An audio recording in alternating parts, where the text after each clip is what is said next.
ദീപം ദീപം ദീപം ദീപം.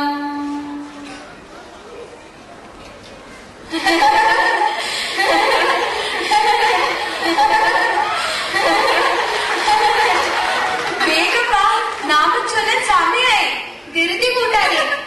മുത്തശ്ശൻ വരാൻ പോകുന്നേ ഉള്ളൂ. രാമ രാമ രാമ രാമ രാമ രാമ പാഹി മാം. രാമപാദം ചേരണേ മുകുന്ദ രാമ പാഹി മാം. രാമ രാമ രാമ രാമ രാമ രാമ പാഹി മാം. രാമപാദം ചേരണേ മുകുന്ദ രാമ പാഹി മാം. നാമം ചൊല്ലി കഴിഞ്ഞോ മക്കളെ? ചൊല്ലി കഴിഞ്ഞു. എന്നാൽ ഇനി ഗൃഹപാഠങ്ങൾ പഠിച്ചോളൂ മക്കളെ.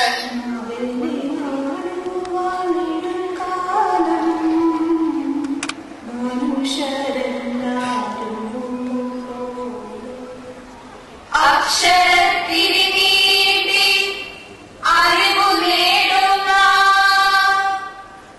അറിവിനെ സ്നേഹത്തിനുറവയായി മാറും. കപടമുഖം മൂടികൾ അഴിച്ചു വയ്ക്കുന്ന കരളിന്റെ നേരുകൾ തുറന്നു വയ്ക്കും.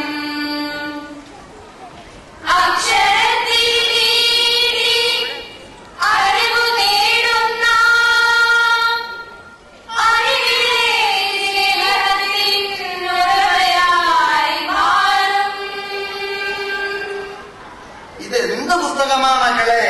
ഹായ്, നല്ല ഭംഗിയും ചന്തമുള്ള പടങ്ങളും. കണിക്കുന്ന സൂര്യകാന്തി. ആമ്പൽ, നീലക്കുറിഞ്ഞി. ഇത് ഏത് പള്ളിക്കൂടത്തിലെയാ മക്കളെ? ഈ മുത്തശ്ശനൊന്നും അറിയില്ല. ഓ, എന്നാൽ നിങ്ങൾ തന്നെ പറ. മുത്തശ്ശന് അറിയില്ല. ഇവിടുത്തെ പുസ്തകവും പള്ളിക്കൂടവും ഒന്നും നാട്ടിൽ ഇങ്ങനെ ഒന്നും അല്ല മക്കളെ.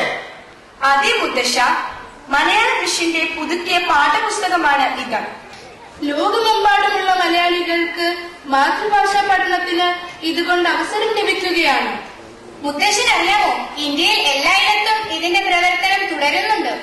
മാത്രവുമല്ല മുത്തശ്ശ, ഗൾഫ് രാജ്യങ്ങളിലും തുടങ്ങുന്നുണ്ട്. മുത്തശ്ശ, കേരളത്തിന്റേതായ കലാരൂപങ്ങളെ പരിചയപ്പെടുത്തുന്നതുമുണ്ട് മുത്തശ്ശ. ഓഹോ, എന്തൊക്കെയാണ് നമ്മുടെ പ്രധാനപ്പെട്ട കലാരൂപങ്ങൾ മക്കളെ? മുത്തശ്ശ, തിരുവാതിരക്കളി, മോഹിനിയാട്ടം, കഥകളി. മുത്തശ്ശ, പുലിക്കളി, തുമ്പിതുള്ളൽ, വള്ളംകളി. മക്കളെ, ഇന്നത്തെ ദിവസത്തിന്റെ പ്രത്യേകത എന്തെന്ന് അറിയുമോ നിങ്ങൾക്ക്? ഇന്ന് ഓണമല്ലേ, തിരുവോണം. എന്നാൽ ഇനി നമുക്ക് ഓണക്കളികൾ തുടങ്ങാം.